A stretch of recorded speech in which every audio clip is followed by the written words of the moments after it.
آج دن بڑا ہے لیکن گل بھی تو سرکار دی نا.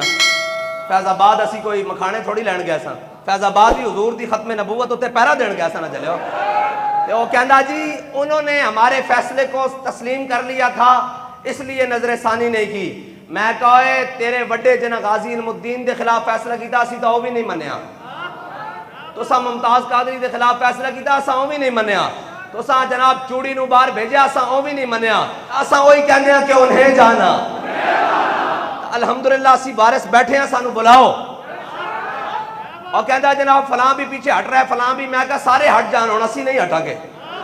سانو بلاؤ اسی تو دستے ہیں فیض آباد کی ہویا سی. فیض آباد کیویں ہویا سی. اور وہ دوسرا کہتا تھا کہ جناب وہاں وہ تماشا لگایا. میں کہا ختم نبوت تے تماشا تساں لایا. ختم نبوت دی شکل تبدیلی تساں کیتی. اساں تو تے محمد اچھا تے ساڈی گل تے اعتبار نہیں اپنے جوائی کو پوچھ لینا سی. وہ کہندا سی اوتے عاشقاں دی محفل سجی ہوئی. اپنے گھروں پوچھ لینا سی بھئی اوتھے کی ہو رہا.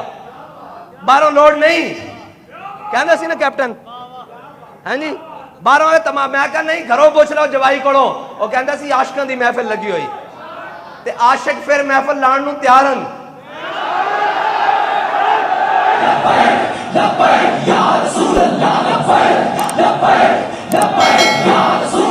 پوری کائنات پوری دنیا حضور دی آمد دا جشن منایا جا رہا اور انہاں نو کی درداں اٹھیاں ہوئیاں. دیکھو تو صحیح پھر کفر سازش کردا کہ نہیں کردا. اپنے بندے تیار کر کے لیاندا اور جلے ہو انہاں نو درد دے نہیں ہے. انہاں تو درد دے وے کہ کفر نے جتنی محنت کی تھی جتنا پیسہ لایا جو کیبلاں نیٹ فحاشی اریانی سارا کچھ جمع کر کے انہیں لایا بابے دے 22 دنوں نے انہاں تے پانی پھیر کے رکھ دیا. اے ہے پیڑاں اور تے پھکیاں اور. کوئی گل نو سمجھا کرو. گل فیض آباد دی درد نہیں. بھائی فیض آباد دے 22 دن بھارن یا 120 دن جڑا دھرنا دے کے بیٹھا رہا وہ بھارن ہیں جی. گل اے کہ وہ 22 دنوں دا مقصد کوئی اور سی.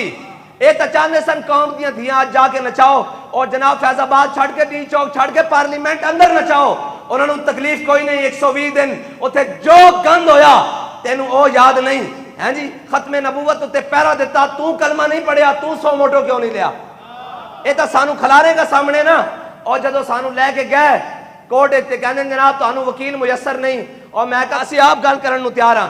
ایک گل کیتی اور سارے آ گیا جناب. میں کہا تہاڈے کو گل ہو ہی نہیں سکتی. حضور دے غلام دے سامنے کون گل کر سکتا نہیں کر سکتا.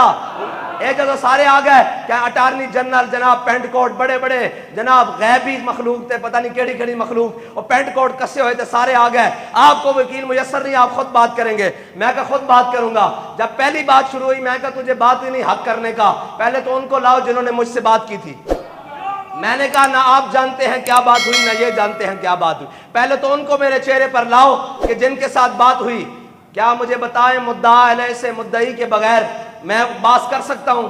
تو اس نے منہ پھیر کر ایسے کیا کہ آپ بات کریں ان کی بات مکمل ہو چکی ہے. ہاں یہ تو 5 منٹ کی بات ہے. ہاں اور یہ سچی بات ہے کہ حضرت علامہ فضل حق خیر آبادی کو بھی انگریز ایک دن بھی سامنے نہیں کھڑا کر سکا اور ایک دن بھی نہیں کھڑا سکتا. علامہ نے جتنے مقدمے خود کھڑے ہو کر لڑے ایک بھی دلیل ان کے پاس نہیں تھی کہ علامہ غلط ہے. وہ صرف اتنا کہتے تھے کہ علامہ ایک بار کہہ دو یہ فتوے پر سائن نہیں کیے. علامہ ہر دلیل سے ان کو رد کرنے کے بعد کہتے تھے جو سائن ہے دستخط ہیں یہ فضل حق نے کیے ہیں. ساری تمہاری دلیلیں رد کرنے کے بعد ہم یہ کہیں گے کہ 22 دن جو بیٹھے رہے وہ ہم حضور کے غلام ہیں. وہ تو سب پکڑ کے اندر کیتا ہویا او لگا اسی سائیاں والے ہاں